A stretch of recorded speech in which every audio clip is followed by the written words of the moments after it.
Hello বন্ধুরা, কেমন আছো সবাই? আজ আমরা দেখব একটি 3D হুল কিভাবে বানানো যায়। এর জন্য সবার প্রথমে একটি ওভাল শেপের স্কেচ করে নিতে হবে। ওটি হয়ে গেলে একটির ভেতর আরেকটি ওভাল শেপের স্কেচ করতে হবে এবং সেন্টারেরটা অলমোস্ট রাউন্ড শেপের হবে। এটি হয়ে গেলে বাইরের অংশ থেকে ভেতরের অংশ পর্যন্ত কিছু দূর ছাড়া ছাড়া লাইন টানতে হবে, শুধু সেন্টারের অংশটুকুই ফাঁকা থাকবে। স্কেচ করা সম্পূর্ণ হলে এবার আমরা দেখব এটিকে কিভাবে শেড দেওয়া যায়। একটি ডার্ক এবং একটি হোয়াইট প্যাটার্নে এটিকে আমরা শেড দেব।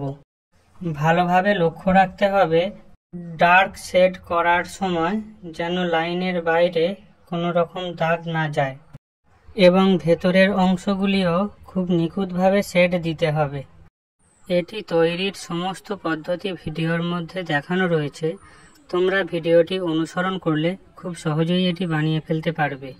তোমাদের কেমন লাগলো অবশ্যই জানাবে আর এইভাবেই পাশে থাকবে। ধন্যবাদ।